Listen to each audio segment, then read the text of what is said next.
যেই বিষয় নিয়ে আলোচনা আমি আপনাদের এই মসজিদে ওই টপিকটা নিয়ে কোনোদিন আলোচনা আমি রাখি নাই, বলতে আমার কথাগুলো বলার বেশিরভাগ কারণ হচ্ছে কারণ একজন আলেম আর একজন আলেমের কষ্ট বুঝবে, একজন মুসলমান আর একজন মুসলমানের কষ্ট বুঝবে, একজন মেয়ে আর একজন মেয়ের কষ্ট বুঝবে, একজন স্ত্রী আর একটা মেয়ের সংসার করছে এমন স্ত্রীর কষ্ট বুঝবে।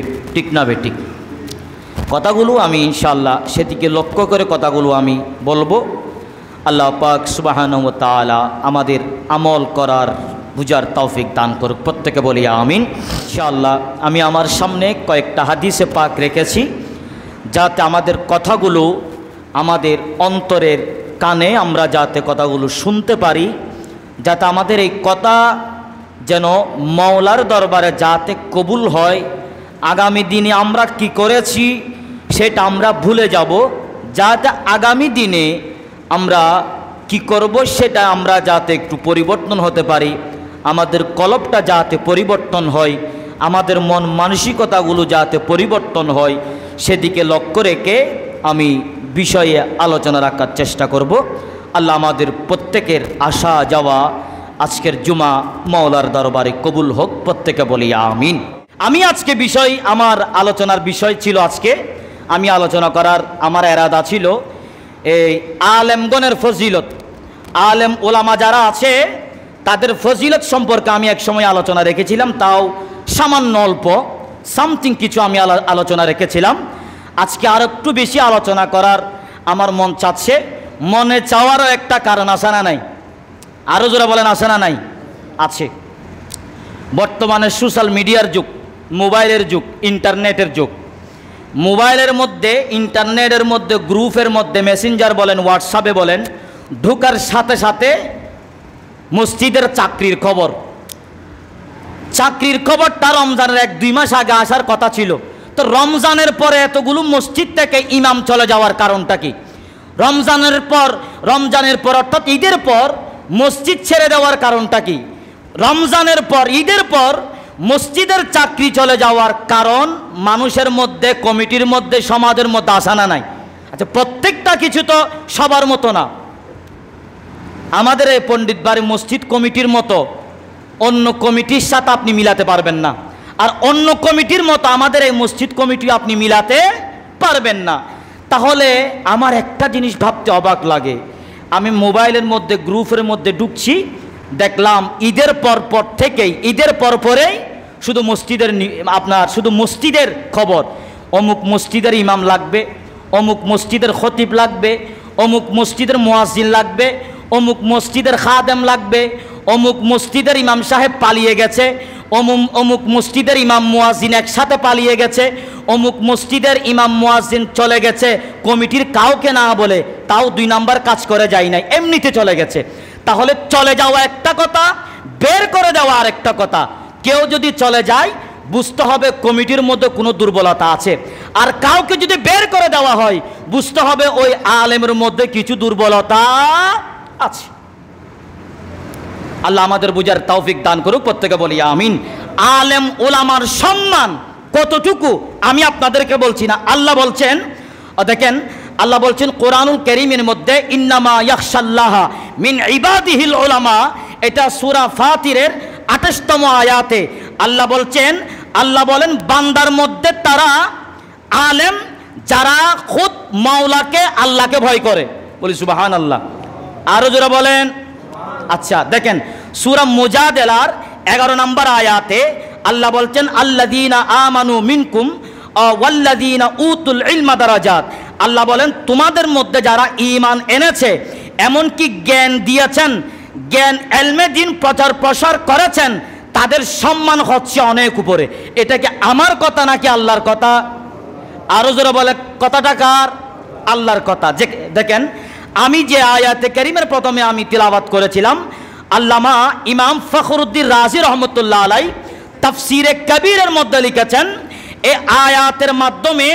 এই আয়াতের মাধ্যমে বোঝা যায় আলেম ওলামারা জান্নাতি। সুবহানাল্লাহ বলেন। আরো জোরে বলেন।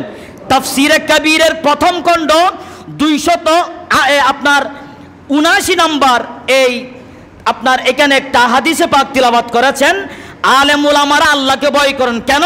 তারা কনফার্ম জান্নাতি, তারা জান্নাতি বিদায় আল্লাহ তাদেরকে ভয় পায়, ওই আলেম উলামারা আল্লাহকে ভয় পায়।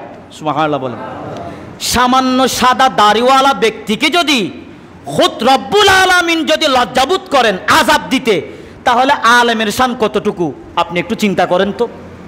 অথচ বর্তমানে সমাজে বিভিন্ন মসজিদের মধ্যে ওই আলেমের কোনো গুরুত্ব নাই।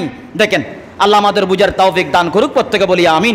আমি একখানা হাদিসে পাক তিলাওয়াত করছি, এটা মেশকাত শরীফের মধ্যেও আছে, এমনকি মেশকাত শরীফের মধ্যে থাকলেও এটার সারা করেছেন মিরকাতের মধ্যে প্রথম খণ্ড আপনার 230তম পৃষ্ঠার মধ্যে।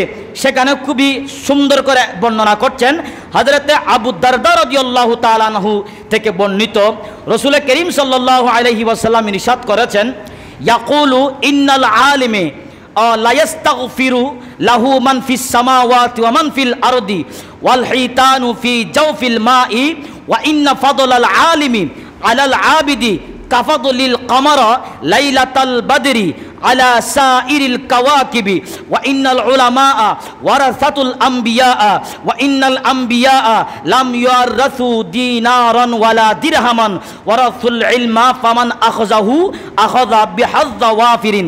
অর্থাৎ তিনি বর্ণনা করছেন, রাসূল পাক আরবি সাল্লাল্লাহু আলাইহি ওয়াসাল্লাম ইরশাদ করছেন, আলেমের জন্য আসমানে যারা আছে, জমিনের মধ্যে যারা আছে, এমনকি পানির মধ্যে যত মাছ আছে, সবাই ওই আলেমের জন্য ক্ষমা প্রার্থনা করেন।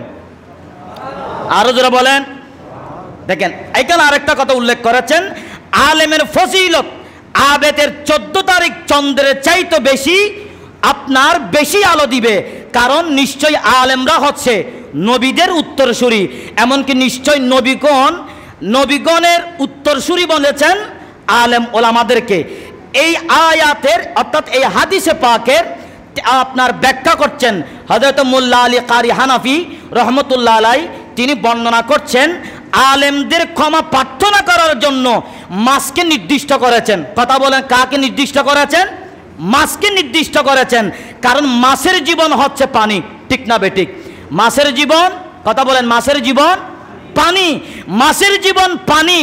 ওই পানি পাবে বৃষ্টির কারণে, ওই বৃষ্টি পতিত হয়, জমিনের মধ্যে বৃষ্টি আসে ওই আলেমের মাধ্যমে। আলেমের মাধ্যমে বৃষ্টি বর্ষণ হবে, ওই বৃষ্টি থেকে পানি হবে, ওই পানিতে মাছ থাকবে, মাছের জান হচ্ছে পানির মধ্যে, ওই পানিটা হচ্ছে আলেমের সদকা। সুবহানাল্লাহ বলেন। এটা আমার কথা না, এটা বলেছেন হযরত মোল্লা আলী কারি হানাফি রহমতুল্লাহ আলাই। তাহলে এত বড় একজন শেখ, এত বড় একজন ব্যক্তিরা আলেম ওলামার প্রশংসা করতে গিয়ে তারা আজকে কিভাবে এই কথাগুলো বলছেন? তাহলে আলেমের মর্ম আমরা না বুঝার কারণে আজকে আমরা বিভিন্ন সময় বিভিন্ন বিপদের আমাদের সম্মুখীন হতে হচ্ছে। আল্লাহ আমাদের প্রত্যেককে হিদায়াত দান করুক, প্রত্যেকে বলি আমিন।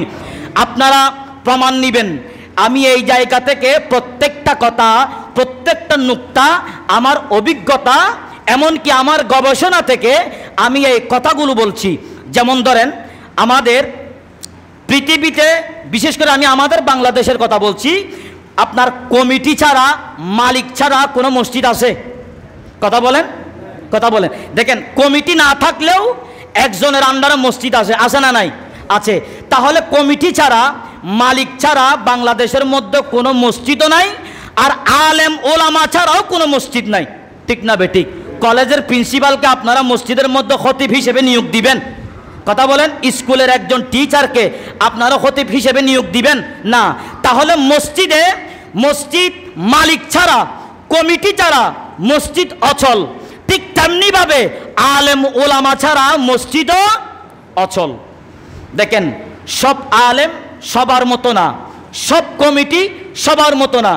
আপনাদেরকে যদি আমি এমন কিছু নিউজ আমি আপনাদেরকে যদি বলি, এটা গীবত হবে না, এটা তাদের কথাগুলা আমাদের জন্য একটা ইবরত হবে, শিক্ষা হবে। দেখেন, আমাদের চট্টগ্রামে এমন কিছু মসজিদ আছে, এমন কিছু মসজিদ আছে, রমজান রোজা 20টার মধ্যে 25টার মধ্যে মসজিদের হুজুর চলে গেছে, বলি নাউজুবিল্লাহ। এটা চলে যাওয়ার কারণ হুজুর না, চলে যাওয়ার কারণ হচ্ছে কমিটি। কারণ একজন কমিটি হক্কানি আলেম ওলামাকে রাখতে পারে নাই, এটা আমি বলি, আমার যুক্তি থেকে বলি, এটা হচ্ছে মসজিদের কমিটির ব্যর্থতা, ঠিক না বেঠিক?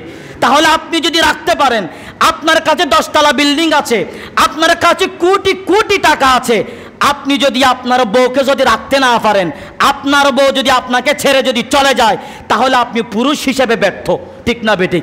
আপনার 5 তলা বিল্ডিংয়ের কী দাম, আপনার 6 তলা বিল্ডিংয়ের কী দাম, আপনার কোটি কোটি টাকার কী দাম? আমি একটা মেয়ে বিয়ে করলাম, সেখানে শান্তি পাই নাই, আর একটা মেয়ে বিয়ে করলাম, সেখানেও শান্তি পাই নাই, আর একটা মেয়ে বিয়ে করলাম, সেখানেও শান্তি পাই নাই। আর ভাই, পৃথিবীতে আল্লাহ শুধু মেয়েগুলা শুধু তোমার জন্য বানাইছে? আল্লাহ আমাদের হেদায়েত দান করুক, প্রত্যেকে বলি আমিন। তাহলে আল্লাহর ওয়াস্তে আলেম ওলামার ইজ্জত কদর বুঝার দরকার আছে না নাই? আপনারা আমাকে বলেছেন, আমি আজকে থেকে আর 2 মাস যদি হয়, আপনাদের এই পণ্ডিত বাড়ি মসজিদের মধ্যে আমার 2 বছর পূর্ণ হবে। কথা বল, 3 বছর, সরি, কয় বছর? 3 বছর পূর্ণ হবে। আমার জুন মাসের 11 তারিখ আসলে আপনাদের এই পণ্ডিত বাড়ি মসজিদে বরাবর 3 বছর আমার পূর্ণ হবে। আপনারা আমাকে ছবি হিসেবে আপনারা দেখাইছেন, হুজুর এই মসজিদ আগে ছিল এমন, বর্তমানে আমরা যুবকরা এমন করেছি। তাহলে মানে কমিটির মাধ্যমে ওই মসজিদ পরিবর্তন হচ্ছে, ঠিক না বেঠিক? এখন আসেন, আমাদের চট্টগ্রামে এমন কিছু মসজিদ আছে বছরে 3টা 4টা হুজুর বদলায়, এটা তাদের আদত, কোচিং সেন্টারের মতো, বলি নাউজুবিল্লাহ। আরো জোরে বলেন, হুজুর চলে যাওয়ার কারণটা কি? মসজিদ থেকে হুজুর চলে যাওয়ার কোনো আমি যুক্তি মনে করি না। হুজুর যদি নিজের সেই ইচ্ছায় যদি চলে যায়, তাহলে বুঝতে হবে কমিটির মধ্যে কোনো দুর্বলতা আছে। না হলে আমি এখানে যদি সুখে থাকি, আমি এই ঘরের মধ্যে যদি সুখে থাকি, এখান থেকে চলে যাওয়ার কোনো যুক্তি আছে? কথা বলেন না রে ভাই, না। তাহলে এখানে আমি যদি সুবিধা যদি না পাই, আমার যদি ভালো না লাগে, তাহলে আমি চলে যাওয়ার কারণ আছে। কারণ আমি আমার মতো করে আমি সবগুলো পাচ্ছি না, ঠিক না বেঠিক? এখন দেখেন, মসজিদে যারা আলেম ওলামারা খেদমত করছেন, তারা হচ্ছে 3 প্রকার। এগুলো আমি আমার জ্ঞান থেকে বলছি। কথা বলেন, কয় প্রকার? আরো জোরে বলেন, কয় প্রকার? 3 প্রকার। যারা মসজিদের খেদমত করছে, যে সমস্ত মসজিদের হুজুররা বর্তমানে আছে, এই মসজিদের হুজুররা হচ্ছে 3 প্রকার। জোরে বলেন, কয় প্রকার? 3 প্রকার। নাম্বার 1, কিছু আলেম ওলামারা আছে, কমিটির সাথে মুসল্লির সাথে ঝগড়া করে রাগের মাথায় চলে যায়, আছে না নাই? আছে। নাম্বার 2, এমন কিছু আলেম ওলামারা মসজিদের হুজুর আছে, যা পাইছি তা আলহামদুলিল্লাহ শুকরিয়া আল্লাহর ঘরের খেদমত করে যায়। নাম্বার 3, এমন কিছু আলেম ওলামারা আছে, তারা চায় আমি ধৈর্য ধরি, যাতে আমার মাধ্যমে এই মসজিদ, এই এলাকা, এই গোটা জায়গাটুকু যাতে পরিবর্তন হয়। তাহলে আলেম হুজুররা 3 ধরনের মানুষ আমাদের মসজিদে বিভিন্ন জায়গার মধ্যে খেদমত করছেন, আছে না নাই? আরো জোরে বলেন, আছে না নাই? আচ্ছা, আছে। এখন আমি কিছু আপনাদেরকে কিছু বাস্তব চিত্র আমি আজকে আপনাদেরকে আমি দিচ্ছি। প্রত্যেক বছর 3 জন 4 জন হুজুর চলে যাওয়ার কারণ আপনারা শুনলে আশ্চর্য হয়ে যাবেন, আপনাদের চোখ কোবালের মধ্যে উঠে যাবে। মসজিদের মধ্যে তারাবির জন্য টাকা তুলেছেন 4 লক্ষ টাকা। কথা বলেন, কয় লক্ষ? আরো জোরে বলেন, কয় লক্ষ? 4 লক্ষ টাকা। মসজিদের মধ্যে হুজুর হচ্ছে মাত্র 4 জন। কয়জন? 4 জন। ব্যারাটিস সবাইকে দিছে 12,000 টাকা। কয় টাকা? 12,000 টাকা। ব্যারাটিস সবাইকে দিছে আপনার 12,000 করে। আপনার 4 জন হুজুর যদি থাকে, 4 12 48,000। 48,000 আলেম ওলামাকে মসজিদের হুজুরকে দিছে, বাকি 3.5 লক্ষ টাকা মসজিদের ফান্ডের মধ্যে রেখে দিয়েছেন, বলি নাউজুবিল্লাহ। দেখুন কেমন বিবেক! এমন অনেক শত শত হাজার হাজার মসজিদ আছে, আরে এমন কিছু আলেম ওলামা আছে, তারা কষ্ট পেয়েছে, চাকরি চলে যাবে, মানবতার খাতিরে, খেদমতের খাতিরে তারা কাউকে এই কথাগুলো প্রকাশ করে না। তবে জায়নামাজের মধ্যে যখন আসে, তখন তাদের চোখ দিয়ে পানি পড়ে। এই পানি খুদ মাওলা শুনছে, এই পানি খুদ আল্লাহ দেখছেন। কারণ পরিবর্তন হওয়ার সুযোগ সময় আছে বিদায় ওই সমস্ত আলেম ওলামারা বলেন, হুজুর আমাদের জন্য দোয়া করবেন, আমরা যাতে মসজিদের খেদমত আমরা যাতে খেদমতের আঞ্জাম দিতে পারি। প্রত্যেকে বলি আমিন। আরে এমন অনেক মসজিদ আছে, আপনার মসজিদে এই কথাগুলো কেন বললাম? কথাগুলো বলার কারণ হচ্ছে আমরা মসজিদের টাকা, মাজারের টাকা, অ্যাক্সিডেন্টের টাকা, এতিম মিসকিনদের টাকাগুলা আমরা একসাথে মিক্স করে ফেলি। যেমন আপনাদের মাজারের মধ্যে, দরবারের মধ্যে উরুস হয় না? আমাদের দেখো বলেন না, মাজারে উরুস হয় না? আপনাদের দরবারে উরুস হয়। দরবারে কিছু নাজরানা দেওয়ার, এগুলো আপনাদের হক। সেটা মনে করেন আমরা সব কিছু নিয়ামত প্রাপ্ত হচ্ছি দরবারের সদকায়। তো বিভিন্ন সময় আপনারা মাজারের মধ্যে হাদিয়া দেন, মাজার নিয়ে কিছু মান্যত করেন, ওই মাজারের মধ্যে কিছু টাকা পয়সা দেওয়ার জন্য আপনারা মনে মনে একটা এরাদা করেন। আচ্ছা, আপনাদের যুক্তি থেকে বলেন, ওই মাজারের টাকা, মাদ্রাসার টাকা, এতিম মিসকিনদের টাকা, কোনোদিন ওই টাকা দিয়ে মসজিদের হুজুরের বেতন দিতে পারবেন? কথা বলেন, পারবেন না। অথচ মানুষদেরকে প্রচার করছে আমাদেরকে তারাবির টাকা দেন, তারাবির টাকা উঠছে 50,000, 60,000, 65,000, 70,000, 90,000, 1 লক্ষ টাকা উঠছে। অথচ তাদেরকে আলেম ওলামাদেরকে সম্মানী দিচ্ছে সামথিং। এই সামথিং টাকাগুলো আপনারা দিচ্ছেন আলেম ওলামার ইজ্জতের খাতিরে, মানুষদেরকে প্রচার করছে না। কেন না করার একটাই নম্বর কারণ হচ্ছে আল্লাহ ওই আলেমকে উপোস রাখে নাই। আজকে থেকে 2 মাস আগে আপনাদেরকে আমি একটা কথা বলেছিলাম, আপনাদের মনে আছে নাকি আমি জানি না, অনেক মসজিদের মুয়াজ্জিনের বেতন বাকি। কথা বলেন, মসজিদের মুয়াজ্জিনের বেতন বাকি, মসজিদের মুয়াজ্জিনের বেতন বাকি। তবে মসজিদে মুয়াজ্জিন আজান দেওয়াটা বন্ধ করে নাই, ঠিক না বেঠিক? আমাকে টাকা দিয়ে চলবো, আমি আজকে আজান দিব না, এই ধ্যান ধারণা আলেম উলামার কাছে নাই। কেন? আলেম উলামারা মসজিদের খেদমত করছেন। আমি যদি বলি এলাকার মধ্যে যদি রহমত আসে, মসজিদের আলেমের সদকা, এলাকার মধ্যে যদি রহমত আসে, এলাকার মধ্যে যে আল্লাহর ঘর আছে ওই আল্লাহর ঘরের সদকা, ঠিক না বেঠিক? আমরা বুঝতে সক্ষম হচ্ছি না। আলেম ওলামা পুরান হইছে, 50 বছর 80 বছর আমাদের এখানে চাকরি করছে, নরমাল? জি না। ওই আলেম আপনাকে জান্নাতে নিতে পারে, ওই আলেমের বদয় আপনি জাহান্নামী হতে পারেন, ঠিক না বেঠিক?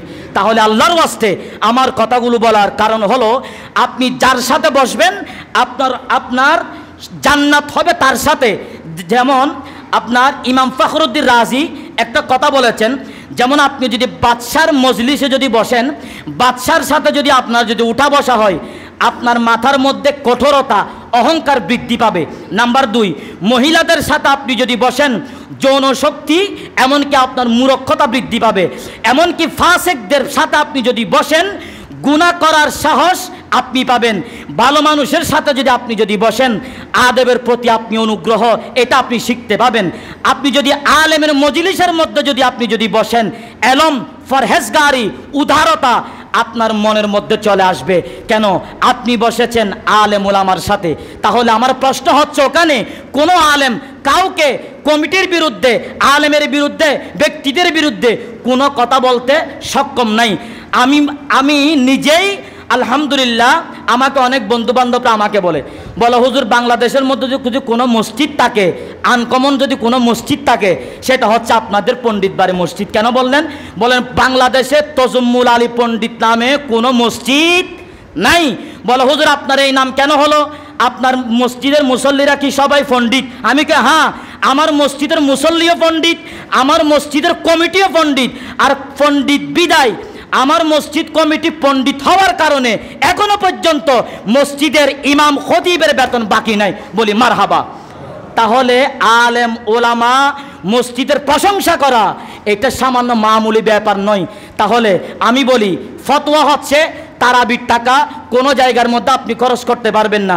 তারাবির নাম দিয়ে টাকাগুলো আপনি যদি আত্মসাৎ করেন, টাকাগুলো আপনি যদি এলোমেলো করেন, মনে রাখবেন আপনার উপর ওই আলেমের লানত, যেটা মানুষের সামনে দিচ্ছে না, চোখের পানি দিয়ে বলছে। আচ্ছা, আমি আপনাদের হুজুর, আপনারা আমার মুসল্লি, আপনারা আমার কাছ থেকে দোয়া চাওয়ার অধিকার আছে না নাই? আছে। আমি আপনাদের কাছ থেকে দোয়া চাওয়ার অধিকার আছে। একজন বাবা, একজন সন্তান। আচ্ছা, সন্তানের কোনো প্রয়োজন আছে যে বাবা আপনি আমার জন্য দোয়া করবেন? বাবা কাকে বলে? বাবা তো এমন বাবা, দোয়া না চাওয়ার কারণে বাবা দোয়া করবে, এটা বাবার প্রতি হক, ঠিক না বেঠিক?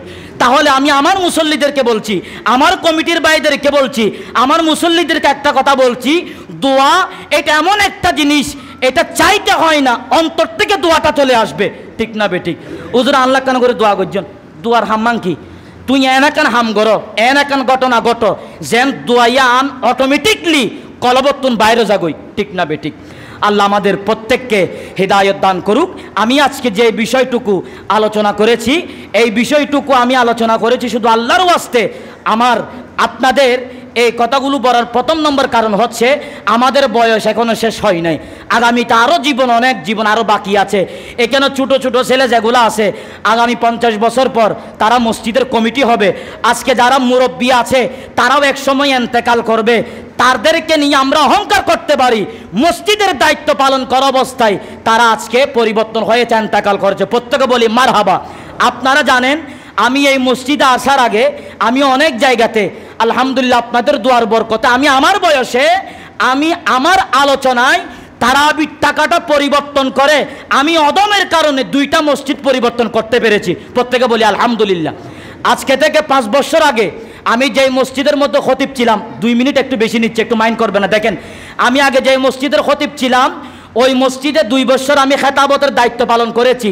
মসজিদের সেক্রেটারি জাগার মধ্যে আল্লাহর ঘর মসজিদে আমার সাথে অর্থাৎ খতিবের সাথে করেছেন 2 নাম্বারই।